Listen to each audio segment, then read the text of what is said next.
Com a popularidade em baixa, o presidente Lula tem optado por viajar, né, pelo Brasil e veio aqui a Minas Gerais, tentando se reconectar também com as suas raízes, os movimentos sociais, por exemplo.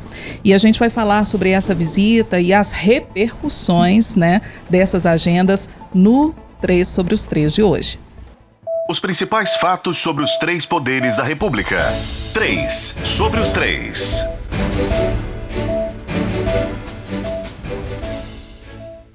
E participa conosco no 3 sobre os 3, Cíntia Castro, editora de política de O Tempo. Tudo bem, Cíntia? E Adriana, tudo bem? Prazer estar aqui hoje com vocês. Prazer é nosso. E a Francine Ferreira, editora-chefe de O Tempo em Brasília. Tudo bem, Fran? Ei, Adri, tudo ótimo. Um prazer fazer o 3 sobre os 3 aí com você e com a Cíntia. É um prazer todo meu, porque é a primeira vez que eu participo, né, do 3 sobre os 3, e ter uma bancada feminina assim me dá muito orgulho, viu? Principalmente em uma semana em que a gente teve, né, muitos casos e muitas declarações, né, que fizeram com que a gente refletisse muito a respeito do machismo e a respeito da mulher também no ambiente de trabalho, né, e nos cargos de poder. Vamos começar então, Cíntia, falando sobre essa tentativa, né, do presidente Lula tentar recuperar a sua popularidade, e nada mais óbvio, será que podemos dizer assim, de tentar passear pelos estados, estar mais presente, fazer contatos e também se aproximar, né, da base, das suas raízes, os movimentos sociais, por exemplo. Aqui em Minas ele esteve, né, se encontrou com o MST com um discurso muito próximo, né, a esse grupo.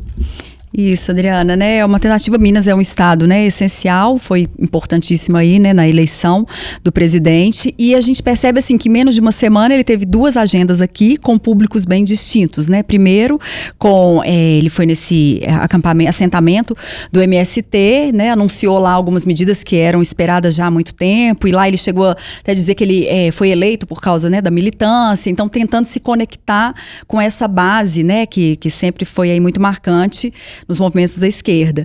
E, ao mesmo tempo, alguns dias depois, em Betim e também em Ouro Branco, ele veio se conectar aí também com alguns empresários do setor automotivo, do setor de aço, e também com os trabalhadores desse setor. Então é uma tentativa aí de fazer um afago ali em 2, como podemos dizer, em 2 lados importantes aí, né, para tentar melhorar essa popularidade dele. Agora aqui em Minas, o curioso foi porque assim, nessa agenda, por exemplo, da Stellantis, que começou em Betim e à tarde na Gerdau, são agendas econômicas, né, onde foram anunciados ali empregos, por exemplo, em Betim, 400 novos engenheiros vão ser contratados pela Stellantis, além de outras 1.500 vagas que já estavam sendo abertas, em Ouro Branco também, mas o que roubou a cena ali foram os discursos, né, as alfinetadas, essa troca de farpas ali entre o presidente e o governador Romeu Zema. Então, assim, quem acompanhou ao vivo e mesmo depois na repercussão, os discursos, né, já marcando ali um antagonismo de posições políticas, já com vistas em 2026, né? O Zema tem se colocado até então como um nome que quer estar ali, né, no campo da direita, e o Lula, ainda se não tiver alguém que possa ou representar ali nas eleições, também é o nome que deve se viabilizar, e a gente sentiu muito isso, assim, né? O Zema, algumas pessoas acharam que ele foi às vezes até deselegante, porque ele era o anfitrião, mas ele tinha um objetivo ali, que era marcar a posição, se mostrar num campo diferente, né, do presidente, e citando algumas situações sobre o governo de Minas, que o governo que ele pegou um estado arrasado, fazendo uma referência ali ao Pimentel, que foi o governador do PT. Por outro lado, o Lula contra-atacou na hora que o Lula foi falar, e aí, né, respondeu ali falando sobre várias questões, como, por exemplo, não adianta ter um time pequeno, mas que não seja eficiente. Então, assim, foi o que dominou ali nesses, né, primeiros dias. Tem muita coisa que a gente pode falar. Um discurso, né, de ambos os lados, cheios de indiretas, né?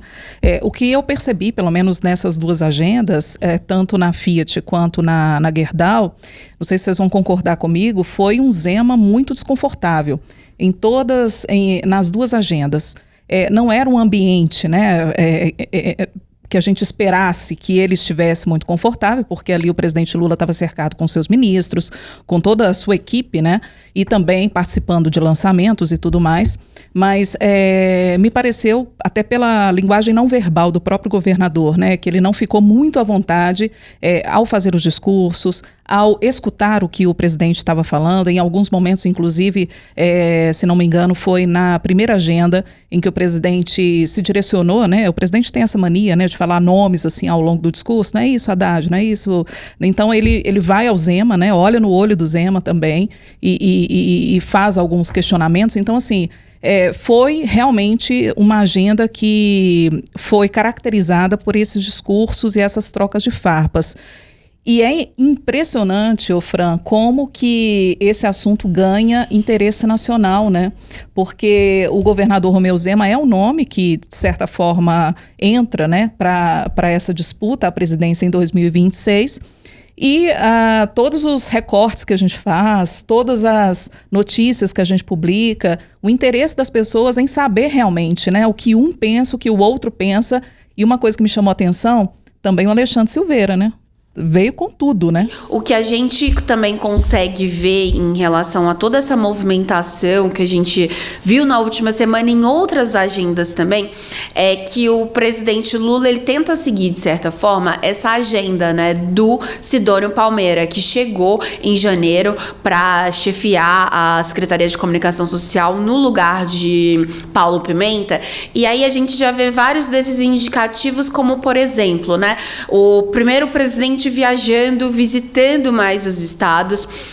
Então, o Lula tem rodado mais desde que ele foi liberado pelos médicos em função da cirurgia no ano passado. Tem uma outra questão, que é esse de volta às raízes. Então, o presidente está buscando se aproximar mais, seja de movimentos sociais, também de movimentos operários, porque realmente tem a ver com a história dele e foi o que fez com que ele fosse eleito, principalmente lá nos 2 primeiros mandatos dele, né? Então, isso é muito forte. Então, havia uma necessidade, uma leitura interna no Palácio do Planalto, que o presidente ele precisava conversar mais com quem o ajudou de fato a elegê-lo, ajudou aí no período em que ele esteve preso e também durante o fazer campanha. E teve essa sensação, principalmente ali nos dois primeiros anos desse terceiro mandato, de que o Lula estava mais encastelado no Palácio do Planalto, não estava próximo dos movimentos. Então, com a chegada de Sidônio, também a gente enxerga essa aproximação, tanto é que também tem sido falado aí a mudança, né, na Secretaria-Geral da Presidência da República, com a possível saída de Márcio Macedo para um outro nome do PT para aproximar ainda mais. E foi a primeira visita também neste mandato a um assentamento do MST. E digamos que Lula está com várias dívidas em relação a esse movimento social também. Então foi um movimento importante aí do presidente. Olhando do ponto de vista político, né? Ao mesmo tempo, o presidente também está aí, seja requentando programas sociais ou mesmo lançando outros. Então, ele está falando muito sobre o pé de meia. Ele também está falando agora, teve recentemente a questão da liberação do saque do FGTS, né? O saque aniversário para quem foi demitido aí sem justa causa. E um outro ponto que aí ontem também foi lançado e serviu de polêmica em função do que ele falou da Gleisi Hoffmann. É só tirar o óculos aqui porque ele tá caindo e me atrapalhando, mas é justamente também sobre a questão do crédito consignado, de facilitar esse acesso. Então, o presidente está agindo desse modo. Então, movimentos sociais, área econômica para devolver mais dinheiro, para ter mais dinheiro, para as pessoas tentarem perceber ali na hora de comprar que a coisa não tá ruim. Esse é o grande desafio, mostrar isso, né, reverter isso e viajar mais. Tudo isso para reverter a popularidade. Eu me alonguei, mas um ponto também importante é justamente porque, se a gente for olhar o discurso de tudo isso, e por isso que eu falo que a cartilha do Sidônio, que vamos lembrar, marqueteiro de Lula lá em 2022, também aí se coloca nesse o nós contra eles. E não importa se vai ser o Romeu Zema, o Tarcísio de Freitas, Ratinho Júnior, o Caiado, ou até mesmo o presidente Lula, precisa realmente desse antagonismo, né, para poder aí puxar já uma pauta assuntos das eleições de 2026. E as eleições, a pré-campanha já começou, isso é fato. Então, o que a gente vê também nesses eventos públicos é justamente isso. Então, não importa se isso do Pimentel foi há muito tempo, o Zema vai trazer isso à tona, porque isso é importante nesse momento de tentar rivalizar, né? Não adianta. A eleição acaba sendo pautada muito por polarização. Então, o presidente Lula, ele tem, digamos que esse presente ao ir Minas, de ter o Romeu Zema como seu grande antagonista e tentar aproveitar disso. E você até citou, Adri, que o Zema estava muito desconfortável, né? E grande parte disso também vem porque teve um evento recente lá em São Paulo que o Tarcísio de Freitas estava junto com o presidente Lula e, pelo contrário, o clima foi totalmente amigável e isso incomodou muito a direita. Então, o Zema também, digamos que ele já teve ali esse exemplo de Tarcísio que não foi tão, assim, para a direita não caiu bem, mas querendo ou não, o governador agora está testando, né? É o momento dele testar, principalmente porque ele não tem a reeleição aí, né? Então ele precisa decidir o futuro dele. E um dos pontos, né, que entraram em cena em relação a que colocou, né, frente a frente Lula e Zema, foi a questão do Propag também, né, Cíntia? Então a gente viu dentro desse embate, dessa disputa, desse embate, o Propag como pano de fundo, né? Porque é a primeira vez também que Lula e Zema se encontram, depois de toda aquela questão, né, dos vetos que precisam ser derrubados e tudo mais. Então, há também essa questão em jogo. E é um tema que o governador sempre usa para, né, cobrar ali do presidente que agilize uma solução, né, que está sendo construída aí há muito tempo. Agora, o que a gente percebe, assim, é que eu acho que o Zema, ele marcou a posição que ele queria, né? Igual a Fran falou, essa questão do antagonismo, eu acho que ele estava ali, provavelmente até orientados por algum marqueteiro, de chegar e criar aquele discurso ali que cria um certo constrangimento, já que ele é o governador do estado, recebendo o presidente, mas ele marcou a posição dele, tipo assim, olha, não sou amiguinho do Lula, ele pode estar vindo aqui anunciar, né, que está tendo mais investimentos no estado, e anunciar o que o governo federal tem feito, anunciar parcerias e tudo, mas assim, estamos de lados opostos, e essa questão do Tarcísio é interessante, porque ao contrário de um evento, né, que o Tarcísio até riu com aquelas brincadeirinhas do Lula, deixando de descontrair, o Zema, assim, a gente percebendo, assim, acompanhando a cerimônia, ele se manteve ali com aquele semblante, né, mais sério, e até assim nos bastidores, algumas pessoas que estavam lá, conversaram com a gente, alguns repórteres e outras pessoas, falando que até com a Janja também, ela durante primeira fala do Zema, que ela teria ficado, às vezes, conversando com alguns, assim, do governo, e no segundo, a gente fez até uma matéria disso no portal, no segundo discurso do Lula, lá em Ouro Branco, a hora que o Zema falou, ela se levantou e não ficou presente ali. Então, eu acho, assim, o Zema, ele conseguiu o que ele queria, e é interessante também esse lugar que o governador está querendo colocar cada vez mais, se firmar como um nome da direita ali que está contra a presidência e contra, né, o que representa ali um governo, né, de esquerda, do PT, você vê assim, depois dos eventos, o Zema continuou, assim, ele divulgou um áudio, ainda depois de Ouro Branco, acho que como o Lula falou depois dele, ficaram algumas coisas ali que ele queria dizer, que ele queria criticar, pesar um pouco a mão, ele divulgou um áudio para a imprensa, dele fazendo críticas. Hoje de manhã mesmo, no Instagram dele, logo cedinho, ele já postou um vídeo que ele ataca de novo o governo do PT, fala até de 2015, 2016, relembra a visita do Lula. Então, assim, é uma marcação de território ali muito forte mesmo, né, desse antagonismo. E pegando uma coisa que a Fran falou do Lula se reaproximar e tentar se reaproximar dessas raízes e tá aqui em Minas para isso, a gente percebeu que ao mesmo tempo que ele tá ali nesse discurso, né, para os empresários, teve esse contato com os trabalhadores, né, tanto lá do Sem Terra e ali dentro da Stellantis também, ao vivo, a própria, né, o canal do governo, ele ficou transmitindo uns 20 minutos, mais ou menos, do Lula passando dentro da fábrica mesmo, ali da linha de montagem da montadora, e depois eu estava vendo, não sei se ontem ou hoje, mas o próprio perfil do presidente já postando isso, esse afago dos trabalhadores, né, cumprimentando, querendo tirar foto com ele, então ele usando isso. E aproxima muito, né, de onde veio o Lula, né, das próprias raízes dele, né, que é o chão de fábrica. Isso. Então, essas imagens, né, dele passeando pela fábrica e tudo, a conotação disso, né, a mensagem subliminar que isso gera gera, né, é muito importante. Em relação aos movimentos sociais, Fran e Cíntia, só lembrando que os movimentos Sem Terra, divulgaram uma carta aberta, né, logo no início do ano, falando como estavam insatisfeitos com a reforma agrária que estava parada e com uma série de outras questões.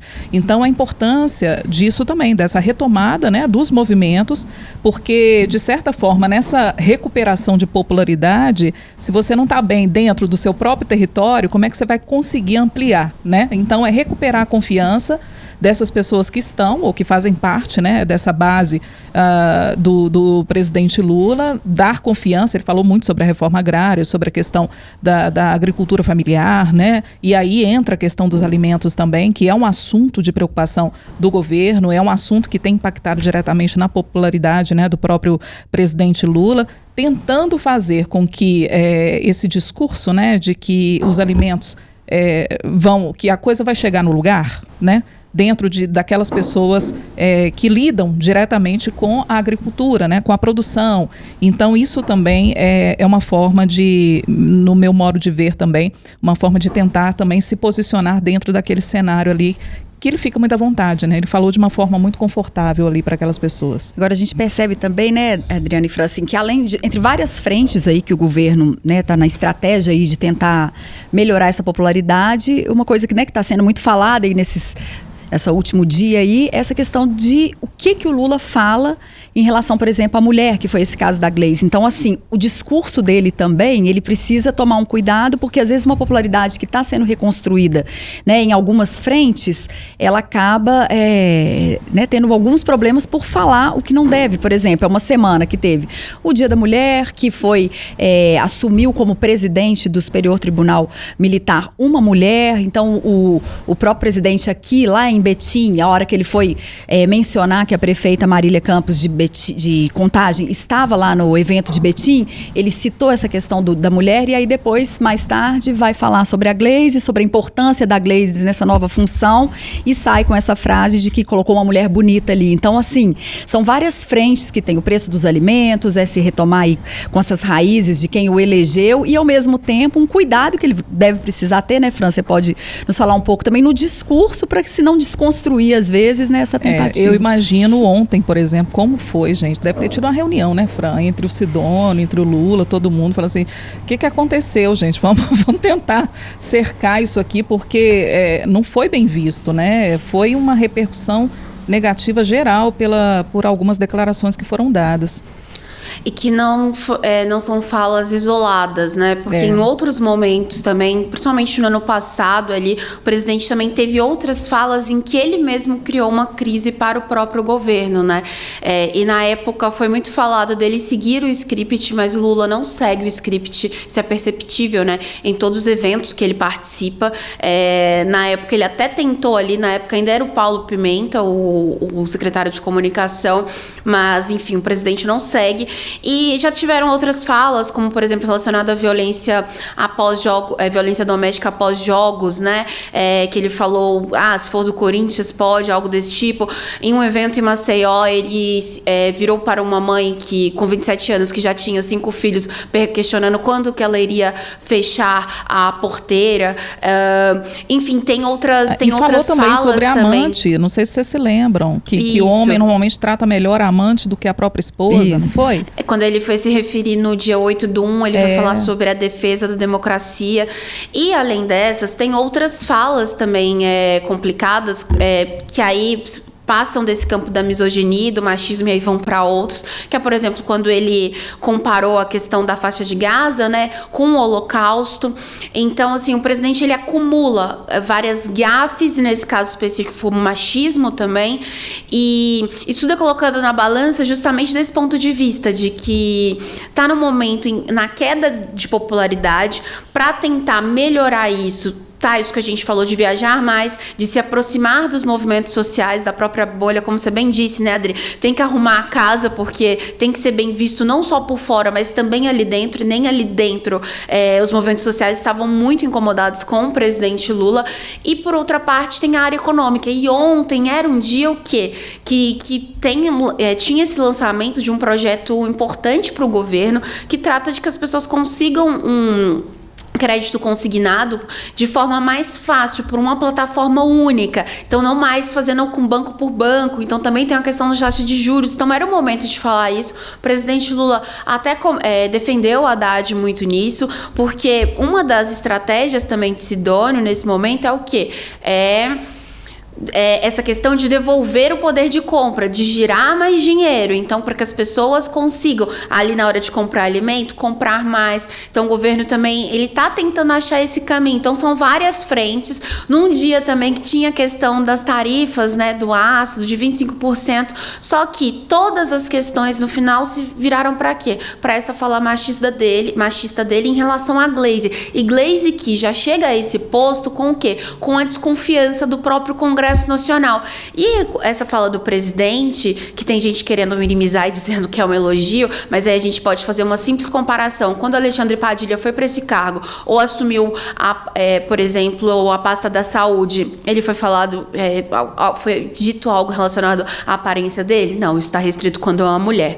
Então, não foi um elogio e tudo se virou nisso. E pior, além de certa forma, você simplesmente deixar de lado a trajetória política de Glaze Hoffmann, que independente da questão do perfil dela radical, ela é um dos principais nomes da esquerda hoje no Brasil, ela tem uma trajetória de longa data no Congresso Nacional, ela foi uma das fiadoras aí da eleição de Hugo Mota, então se deixa tudo isso no segundo plano e o presidente ainda deu palco para que, infelizmente, a oposição também usasse disso, no sentido de não só fazer comparações, fala mal de Bolsonaro, que inclusive tem várias falas problemáticas e também misóginas, mas também se viu porque ontem na tribuna da Câmara dos Deputados, vários deputados também se sentissem à vontade para comentar sobre uma beleza de uma ministra de Estado. Então, o governo tenta minimizar, governistas publicamente tentam minimizar isso hoje, mas não há como. É mais uma gafe, para dizer por mínimo, do que o presidente Lula falou. Eu acho importante a gente reforçar aqui, nós como mulheres também, né? Quão grave foi essa declaração tão infeliz, né? Foi muito infeliz, porque a gente está acostumado na estrutura que a gente tem hoje, né? De machismo, que quando não é elogio é uma brincadeira. Então, a gente não pode considerar isso mais, né? Quando a gente se depara com um discurso desse, a gente precisa questionar. A gente não pode agir com naturalidade, a gente não pode entender que aquilo é algo natural ou é uma brincadeira, não é. Então, hoje a mulher, ela está muito mais consciente do que ela é, do que ela pode e onde ela pode estar, né? E é por isso que a gente reforça tanto que não há mais espaço para esse tipo de discurso. E o presidente Lula, eu acho que já passou da hora de perceber isso. E quando ele fala isso, Fran e Cíntia, parece que toda a estratégia de comunicação, parte dela, né, que o Lula está tentando reconstruir, né, recalcular a rota, parece muito contraditório, porque ao mesmo tempo que tenta se estabelecer, né, eu sou da esquerda e tenta desconstruir tudo que o governo Bolsonaro fez, quando ele adota essas falas preconceituosas, quando chama o Zé Guimarães de cabeçudo, né? Então, quando ele adota esse discurso, eu vejo ele se aproximando muito do que era o ex-presidente Jair Bolsonaro, que, como você disse, Fran, adotou por várias vezes, né, frases que foram infelizes, e que ele, inclusive, teve que se explicar em lives, né, que ele fazia e tudo mais.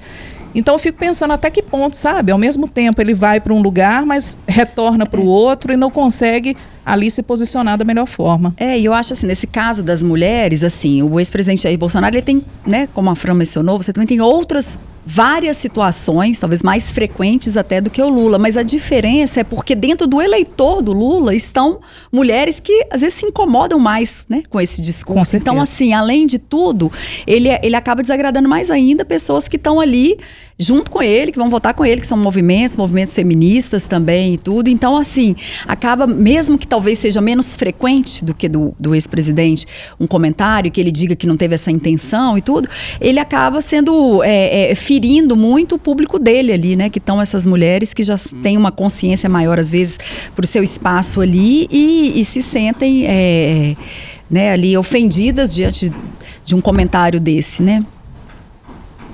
Ô Fran, e em relação, né, agora esse fato de recalcular a rota, pelos comentários aí em Brasília, o que você tem sentido? Vai ser necessário mesmo uma atitude, né, da própria assessoria, da própria comunicação, para controlar mais, né, essas falas espontâneas? É porque também há um entendimento de que...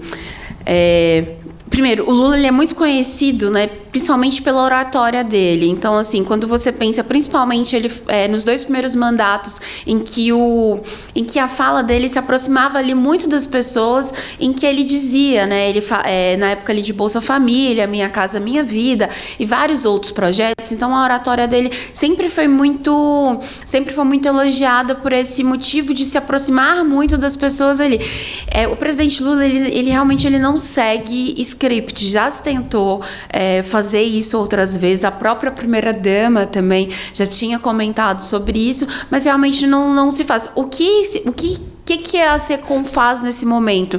É realmente tentar voltar esse foco para o quê? Para a área econômica e social. Então, que o governo está criando estratégias, está criando linhas de créditos para que as pessoas tenham mais poder de compra, para que essa safra volte a essa previsão ali de junho. Então, o governo também prevê que vai ser um melhor momento para a economia ali, porque a safra voltando ali naquele segundo semestre, então o preço dos alimentos deve reduzir, né? É esperado isso.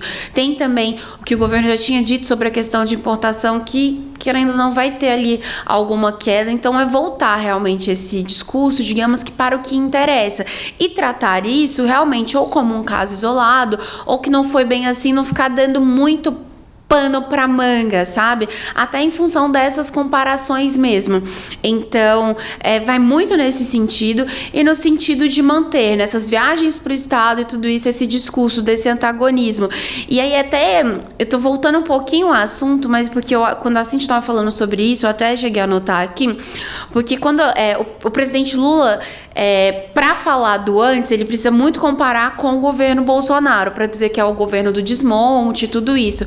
Por outro lado, a gente vê o Zema buscando justamente o quê? Esse apoio do eleitorado da direita, né? Então, quando ele se mostra desconfortável ao estar no mesmo palco que o Lula, quando às vezes não vai em eventos que o Lula tá, quando posta vídeos criticando o Lula, é muito nesse sentido de buscar essa confiança desse eleitorado de Jair Bolsonaro. E por que aí que Tarcísio, então, no evento ficou mais amigável com o Lula, né? Justamente porque o Tarcísio vem nessa outra tentativa de quê? De buscar um eleitorado mais de centro, de buscar a confiança dessas pessoas de centro, de mostrar que não é tão extremo como Jair Bolsonaro. E o Lula, no meio disso, vem justamente para fazer esse nós contra eles relacionados a Bolsonaro e tentar, obviamente, se aproximar mais desse eleitorado raiz, que é o que a gente está vendo agora, e buscar um pouco ali do centro. Mas eu diria que o Sidônio já sabia, né, quando assumiu esse cargo, que viria pela frente. E com essa proximidade das eleições é o que a gente vê mais nesse discurso do presidente Lula, de tentar minimizar, obviamente, essas falas. E uma última coisa, só que também a primeira-dama, Janja da Silva, ela também atua muito nesse sentido, ela que é muito criticada no governo, né, inclusive com muitas falas misóginas também, mas atua muito nesse sentido de aconselhar Lula, de tentar atualizar ali o presidente ou não em relação a essas falas problemáticas. Mas eu não sei também se vocês perceberam ou sentiram de alguma forma um desconforto, até mesmo do próprio ambiente em que ele estava, quando o governador Romeu Zema fala que o estado deveria trocar de nome para Agrogerais. Ele estava no setor industrial, ele estava falando, e fala pela primeira vez que o agronegócio superou, né, a produção e tudo mais, a mineração, e fala que o estado precisava trocar de nome. Eu fiz uma leitura também de que não foi uma fala tão feliz assim, já que ele estava tentando, né, firmar pelo menos espaço ali entre lideranças, né, da própria indústria, do que coloca a economia de pé aqui em Minas Gerais, talvez na tentativa de se aproximar de um setor, deixar um de lado, né? Então, eu acho que até o próprio governador Romeu Zema também precisa ficar atento assim ao discurso, porque realmente em algum momento pode ser que a coisa não seja tão bom, né? Que não tenha um efeito tão positivo para a popularidade assim. E assim, é interessante porque ao mesmo tempo que o Lula é difícil às vezes segurar, né, a língua ali, segurar o que ele fala, porque ele, né, tem essa autonomia e às vezes erra muito, mas por outro lado às vezes acerta, e foi o que a gente percebeu ali nesse embate dele com o Zema, né? O governador foi com uma tentativa às vezes de constranger mesmo isso tudo que a gente está falando, de marcar essa posição, e o Lula no improviso ali conseguiu rebater, tanto pessoas que estavam lá falaram, nossa, mas o Zema acabou ficando esse constrangimento também, porque o Lula puxou essa crítica forte para o Bolsonaro. No primeiro momento, acho que na Stellantis, acho que ele não cita o nome, mas ele começa a falar da economia, começa a falar que desafia ali, né, alguém mostrar os feitos do Bolsonaro em Minas Gerais e na época, e depois em Ouro Branco ele foi até mais incisivo, né, olhando para o governador e falando que desafia aí o governador Zema a mostrar quais que são os feitos de 4 anos de Bolsonaro. Então, assim, ao mesmo tempo que às vezes a fala dele improvisada ali acaba falando que não deve, em outros momentos ele tem um pensamento rápido ali, capaz de reverter um pouco e não se acuar diante, né, da... Agora eu vou colocar uma questão na mesa também sobre o Alexandre Silveira. Vocês não acham que tem sido um palanque importante para ele também, não? Porque realmente foram momentos que trouxeram, de certa forma, o holofote para ele, né? Acho que... Não, pode falar. Eu acho que o Alexandre Silveira é uma avaliação levando em conta os últimos anos. Ele é um cara que ele consegue se firmar ali com o governo Lula justamente por estar sempre defendendo o Lula, por estar caminhando muito, fazendo aquele lobby e tudo. Mas eu não consigo hoje... no quadro atual, enxergar ele como um cara que ele para atrair votos de fato. Eu considero o Alexandre Silveira muito mais aquele político de bastidor, em que ele vai criar outras candidaturas, em que ele vai fortalecer outras candidaturas, em que ele vai articular mais, buscar outros trâmites, isso muito mais de articulador ali de fato, do que de fato aquele cara da urna. Tanto é que outras tentativas dele não deram certo, né? Então acho que tem essa diferença. E, Adricel, se você me permite, a gente está falando da questão do Lula, a principal qualidade do presidente, que é esse discurso, essa oratória, é realmente a principal armadilha também dele, né? E faz também com que todos fiquem, né, muito, muito atentos, muito ligados. Então ele tem uma estratégia de fala que realmente ele consegue ali atrair a atenção de todos, né? E aí o julgamento em relação às falas fica por conta de cada um. Gente, vamos fazer então, será que a gente faz uma rodada de apostas aí para o que vem, para a semana? Vamos começar? Quer começar, Cíntia?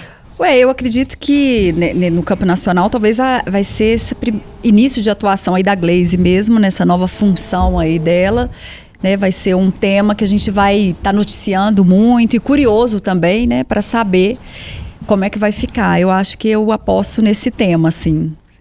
E você, Fran? Acredito que a definição das comissões da Câmara dos Deputados, porque a gente tem essa queda de braço entre PT e PL, e uma definição muito importante é sobre Eduardo Bolsonaro, se ele vai ficar mesmo, o que tudo indica, no comando aí da Comissão de Relações Exteriores, que isso acaba moldando outros caminhos também, interfere aí nessa relação entre Bolsonaro e Lula. E eu vou para uma outra parte, para uma outra área, até mesmo para enriquecer aqui a nossa gama de apostas, que é a economia.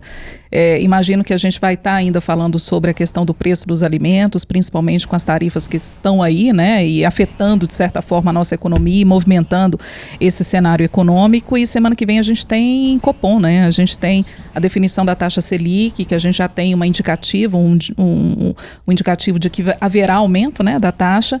Mas vamos ver, eu acho que ainda vai ser o assunto também da semana nessa questão desse cenário, desse ambiente econômico.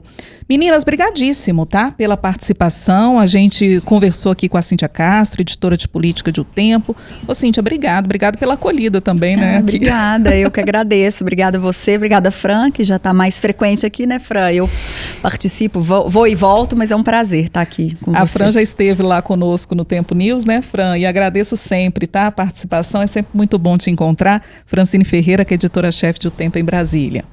Prazer todo meu falar com vocês. Espero que esses encontros sejam mais recorrentes. Vão ser sim. E agradecemos, claro, né, a sua participação, a sua audiência, a sua companhia, né? Nós estamos aqui sempre nos 3 sobre os 3 semanalmente. O nosso podcast, a gente fala sobre política e aí a gente fala numa abordagem nacional, a gente traz um pouquinho também sobre a abordagem para Minas Gerais, né? O nosso estado, a gente também traz as repercussões por aqui.